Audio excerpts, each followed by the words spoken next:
Bismillahirrahmanirrahim. Assalamualaikum warahmatullahi wabarakatuh. Salam sejahtera bagi kita semua.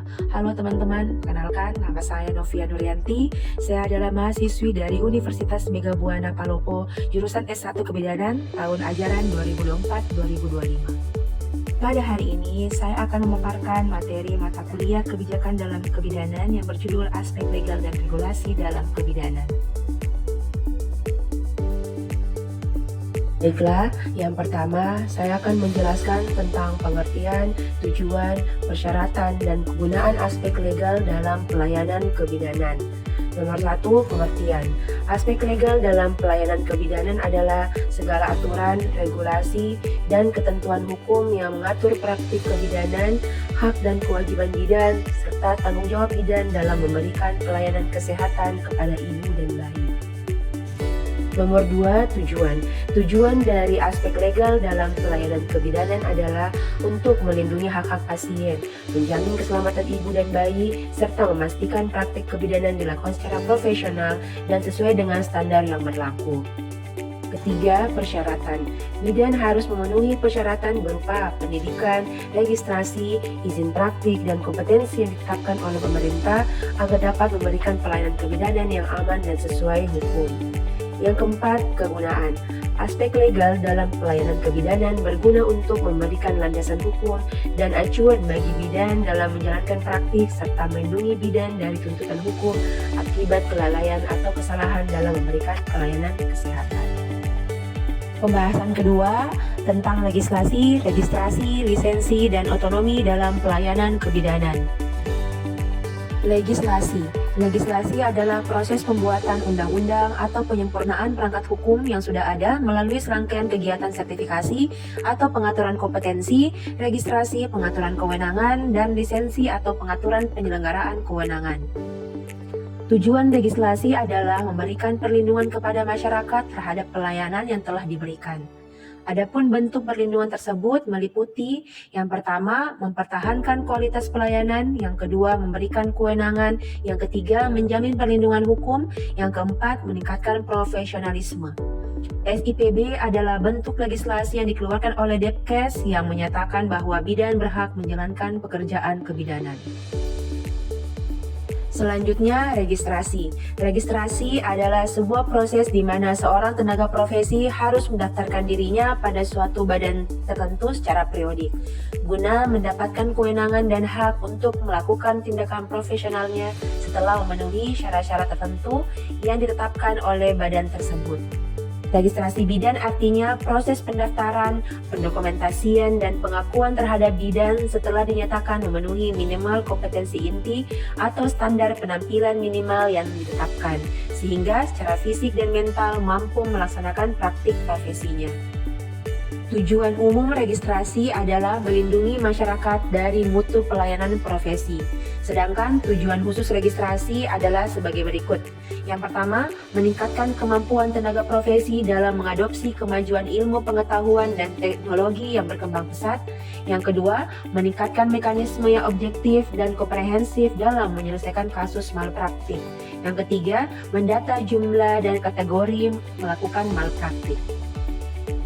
Setiap bidan wajib memiliki surat tanda registrasi atau STR yang dikeluarkan oleh organisasi profesi. STR ini merupakan bukti legal bahwa bidan telah memenuhi syarat dan berhak untuk melakukan praktik kebidanan. Selanjutnya, lisensi. Pengertian lisensi adalah proses administrasi yang dilakukan oleh pemerintah atau yang berwenang berupa surat izin praktik yang diberikan kepada tenaga profesi yang telah terregistrasi untuk melakukan pelayanan mandiri.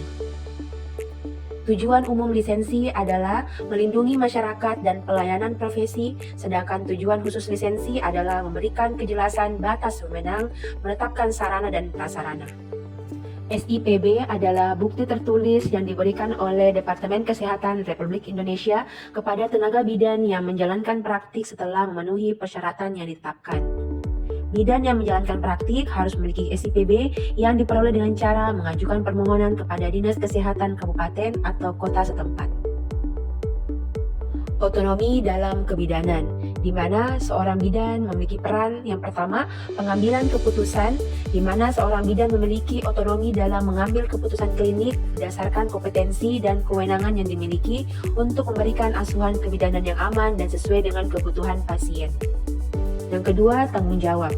Sebagai profesi yang otonom, bidan bertanggung jawab atas seluruh tindakan dan keputusan yang diambil dalam memberikan asuhan kebidanan sesuai dengan standar praktik dan kode etik profesi.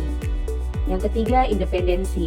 Bidan dapat melakukan praktik kebidanan secara independen tanpa intervensi pihak lain selama tindakan yang dilakukan berada dalam kewenangan dan kompetensi yang dimiliki. Selanjutnya, pembahasan ketiga tentang regulasi kebidanan. Regulasi kebidanan adalah ketentuan perundang-undangan yang mengatur praktik kebidanan di Indonesia. Regulasi ini bertujuan untuk melindungi masyarakat dan profesi kebidanan, meningkatkan mutu pelayanan kebidanan, memastikan bidan yang kompeten, menyediakan pelayanan yang aman, mendukung bidan untuk bekerja secara mandiri. Berikut peraturan dan perundang-undangan yang melandasi tugas, fungsi, dan praktik bidan. Yang pertama, Nomor 23 Tahun 1992 tentang tugas dan tanggung jawab tenaga kesehatan. Yang kedua, Keputusan Menteri Kesehatan RI Nomor 900/SK/Angka-7/2002 tentang registrasi dan praktik bidan. Yang ketiga, Keputusan Menteri Kesehatan Republik Indonesia Nomor 369/SK/Angka-3/2007 tentang standar profesi bidan.